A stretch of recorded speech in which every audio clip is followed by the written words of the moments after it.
बिस्मिल्लाहिर्रहमानिर्रहीम। अस्सलाम वालेकुम डियर स्टूडेंट्स। आज का क्लास है माइक्रोफिलामेंट। इससे पहले हम माइक्रोट्यूब्यूल्स की बात कर चुके हैं और साइटोस्केलेटन की बात भी हम कर चुके हैं कि साइटोस्केलेटन क्या होता है। उसके 3 अक़साम थे। एक सबसे पहले हमने माइक्रोट्यूब्यूल्स को स्टडी कर लिया, अब माइक्रोफिलामेंट स्टडी कर रहे हैं। इसके बाद जो हमारी वीडियो होगी वो हमारे पास जो इंटरमीडिएट फिलामेंट है उस पर मुश्तमिल होगी। जैसे आप सब जानते होंगे कि जो साइटोस्केलेटन है ये प्रोटीनियस नेटवर्क है जो कि सारे through out the cytoplasm extended form में मौजूद होते हैं। तो बिल्कुल इसी तरह माइक्रोफिलामेंट भी साइटोस्केलेटन की एक किस्म है, वो भी थ्रू आउट द साइटोप्लाज्म मौजूद है, जिनका अपना एक खसूसी काम है और खसूसी और स्पेसिफिक प्रोटीन से मिलके बने होते हैं, जिसको मायोसिन और एक्टिन के नाम से हम जानते हैं। तो आइए उसको डिस्कस करते हैं। सबसे पहले it is a type of cytoskeleton. ये हमारे पास साइटोस्केलेटन की एक किस्म है जैसे माइक्रोट्यूब्यूल्स था।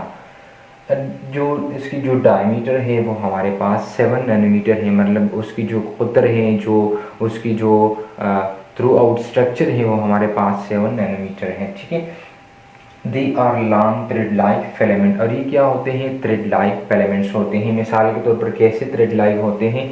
ये इस तरह के फॉर्म में ये मौजूद होते हैं। थ्रेड लाइक स्ट्रक्चर इस तरह मौजूद होते हैं। ठीक है। Through out the length of cytoplasm, इस तरह के ये साइटोप्लाज्म के अंदर ये मौजूद होते हैं। मेड अप ऑफ प्रोटीन्स, ये प्रोटीन से मिलकर बने होते हैं। आप तो जानते होंगे कि प्रोटीन्स क्या होते हैं। वो हमारे पास छोटे छोटे यूनिट से मिलकर बने होते हैं जिसको अमाइनो एसिड्स कहा जाता है, और यही अमाइनो एसिड्स वो मिलते हैं और एक स्ट्रक्चर बनाते हैं, एक मैक्रो मॉलिक्यूल्स, एक बायो मॉलिक्यूल्स बनाता है जिसको प्रोटीन्स कहा जाता है। और सेल के अंदर 20 different types of amino acids हैं जो मिलते हैं और एक ख़ास प्रोटीन वो बनाते हैं। जैसे हमारे पास मायोसिन है तो एक ख़ास किस्म की प्रोटीन है। ठीक है। इसके अलावा एक्टिन है तो ये एक ख़ास किस्म की प्रोटीन है। तो ये किस चीज़ से मिलके बने हैं? हमारे पास अमाइनो एसिड से मिलके बने हैं, और अमाइनो एसिड्स सेल के अंदर 20 different types of amino acids मौजूद हैं। ये 2 तरह के प्रोटीन से मिलके बने हैं, एक को मायोसिन कहा जाता है और एक को एक्टिन कहा जाता है। अब ये जो हमारे साथ मायोसिन है ये थिक प्रोटीन है, मतलब ये है कि बहुत सारे अमाइनो एसिड्स हैं वो जमा हो चुके हैं और इसकी वजह से जो उसके थिकनेस में इजाफा हो चुका है और ये भारी प्रोटीन है। ठीक है। इसके अलावा जो एक्टिन प्रोटीन्स हैं ये थिन प्रोटीन है, मतलब बहुत सारे अमाइनो एसिड जमा नहीं हुए हैं कि वो एक भारी प्रोटीन बना ले, बल्कि बारीक सी प्रोटीन बनाता है जिसको एक्टिन कहा जाता है।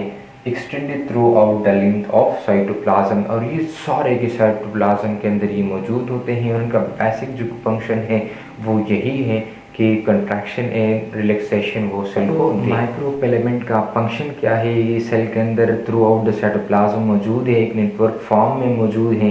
तो फिर ये कौन कौन सी अहम फंक्शन वो परफॉर्म करते हैं? सबसे पहला जो उनका काम है provide support and strength to the cell. ये सबसे पहला काम क्या करते हैं? ये सपोर्ट प्रोवाइड करते हैं किसको? सेल को। फॉर एग्जांपल कैसे?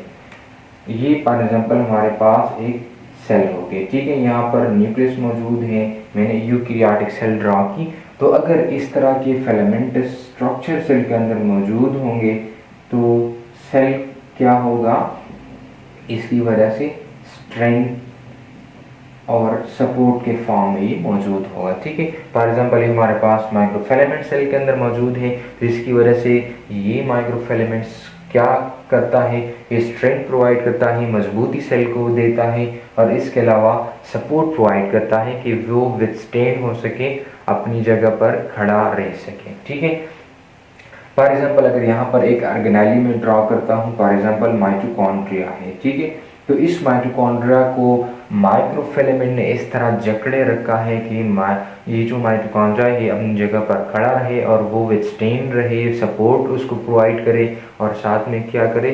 उसको स्ट्रेंथ प्रोवाइड करे। तो ये उनका सेल के अंदर बहुत इंपॉर्टेंट काम है कि स्ट्रेंथ प्रोवाइड करता है और साथ में प्रोटेक्शन प्रोवाइड करता है, सपोर्ट प्रोवाइड करता है। ठीक है। इसके अलावा help in the movement of cell, जो यूनिसेलुलर हमारे पास ऑर्गेनिजम्स होते हैं जिनका मूवमेंट करना ज़रूरी होता है, वो एक जगह से दूसरी जगह उनको को जाना होता है, तो वो उसमें माइक्रो फिलामेंट हेल्प करते हैं। इससे पहले जो माइक्रोट्यूब्यूल्स था जिसमें हमने सीलिया की बात की, फ्लैजेला की बात की, तो ये सारे लोकोमोटरी ऑर्गन्स हैं जिनका एक यूनिसेलुलर सेल के अंदर मौजूद होना ज़रूरी होता है कि उसकी वजह से सेल जो है वो एक जगह से दूसरी जगह वो जाए, और जो इन्वायरमेंटल कंडीशन होते हैं, हार्मफुल इन्वायरमेंटल फैक्टर्स होते हैं, उनसे भी अपने आप को बचा के रखें। ठीक है, तो ये मूवमेंट करवाता है सेल को, वो सेल को एक जगह से दूसरी जगह वो ले जा सकें।